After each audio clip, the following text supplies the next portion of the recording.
Kalau pantun itu waktu saya SMP dikasih pelajaran bahwa di dalam pantun itu ada yang namanya sampiran ya. Dalam konteks Jawa ada isi, kemudian ada sampirannya gitu.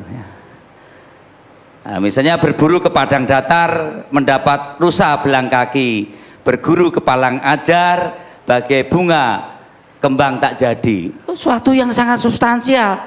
Padahal kalau dikasarkan, kamu cari ilmu goblok gak lulus-lulus, akhirnya cuma kayak gitu kan itu. Tapi ada sesuatu, saya kira kalimat pantun ini perlu kita kembangkan yang seperti apa di dalam kita membangun konsolidasi. Kita belum dapat sistem demokrasi yang pas, yang cocok dengan 720 suku, dengan sekian agama yang ada di Indonesia, dengan kesenjangan ekonomi yang masih ada, baik itu secara vertikal maupun secara horizontal. Nah, kalau kemudian kita obok-obok dengan semaunya elit politik ini, ya buat saya perlu adanya kritik otokritik di masing-masing partai lah. Ya, kalau tidak mau saling cross untuk saling menilai. Jadi Bang Karni, saya melihat substansinya tetap sosionasionalisme seperti Bung Karno sampaikan itu hal yang lebih penting untuk masuk ke sosiodemokrasi dalam artian demokrasi politik maupun demokrasi ekonomi. Tujuan kita itu bukan berdemokrasi, tujuan kita itu bukan milih kepala daerah atau gubernur atau presiden. Tujuan kita itu ya berbangsa bernegara dalam satu komitmen negara kesatuan yang waktu itu kita ikat karena kita itu sama-sama bangsa yang terjajah. Ada Sampun Bundeling van Alle Revolution Krachten oleh Bung Karno. Kita lihat kolonialisme dan imperialisme, dan kita sudah biasa itu. Beda ideologi, beda politik, beda berpartai. Dari umur 73 tahun Indonesia merdeka ini, tapi fondasinya itu kebangsaan, persatuan. Ini harus jelas dulu. Ya. Kalau ini ditinggalkan, nanti orientasinya itu cuma rebutan kekuasaan sama resources yang mau dibagi-bagi, ini akan membuat radikal dan tajam, baik di bawah maupun di kalangan elitnya. Nah, bagaimana proses demokrasi yang sekarang ini masuk wilayah ke Pak Jokowi dan Pak Prabowo seperti yang ditayangkan pada hari ini? Ya, kita butuh, Pak Jokowi membutuhkan ya dengan PDI Perjuangan beserta partai pendukung lain sesuatu yang terus kita pakai untuk berkaca. Jadi berkaca dengan tentunya adil dan jernih dari pikiran dan batin dari kita orang yang berkuasa, yang 2 tahun saya beroposisi, Pak Kani. Oposisi bagaimana saya offering, bagaimana saya refusing, bagaimana saya menolak kebijakan pemerintah, dan bagaimana saya menyetujui dan memberikan alternatif pikiran kalau itu benar. Tapi intinya adalah dalam posisi partai di luar pemerintah adalah selalu memberikan pikiran-pikiran alternatif atas kebijakan yang berbeda, supaya apa? Supaya rakyat cerdas, intinya kan itu. Lah kalau semua menjadi partai pemerintah kan kayak zaman Orde Baru, rakyatnya nggak jadi cerdas, tahu-tahu meledak. Jadi ini, nah kecerdasan ini tentunya tidak bisa lepas dari pemimpin partai politik, dari ideologi partai politik itu yang dipegang. Nah, kalau fondasinya sudah jelas bagaimana kita berpancasila itu merupakan suatu fondasi, suatu filosofi gruslah. Fondasi ini tidak boleh loh ya dikutak-kutik lagi loh ya. Silakan berdemokrasi dalam konteks kita berpersatuan, silakan kita berkeadilan sosial dalam konteks berperi kemanusiaan, silakan kita berketuhanan yang Maha Esa tetap dalam konteks persatuan maupun berperi kemanusiaan. Itu yang dipegang oleh partai politik PDI Perjuangan.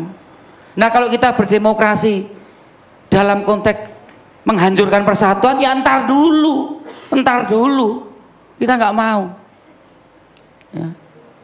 Karena kita kumpul bareng Ya.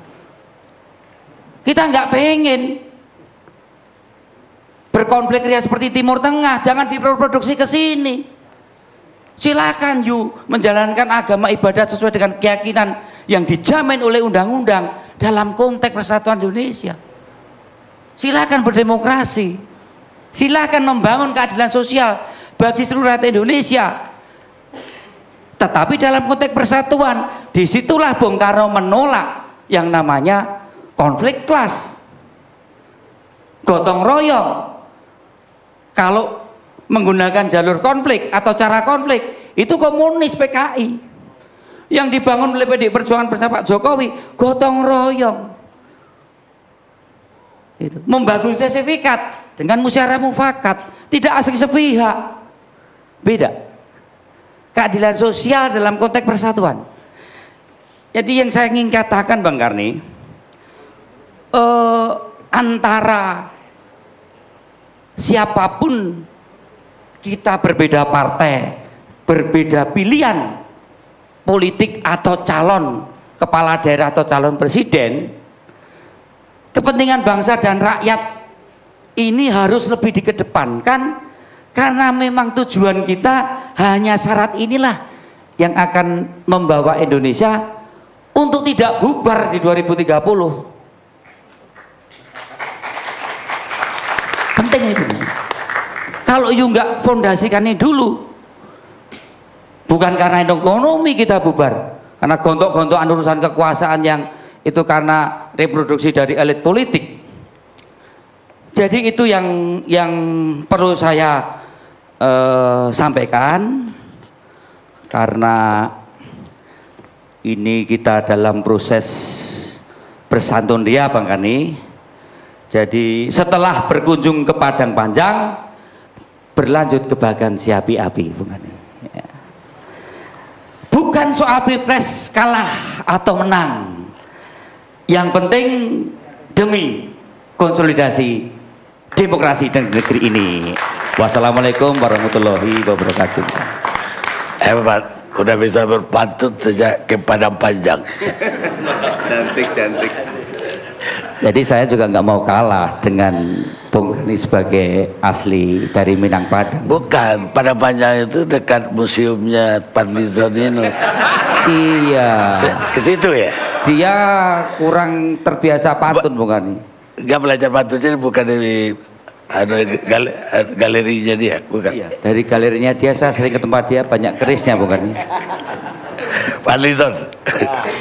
Assalamualaikum warahmatullahi wabarakatuh. Terima kasih Pak Karni.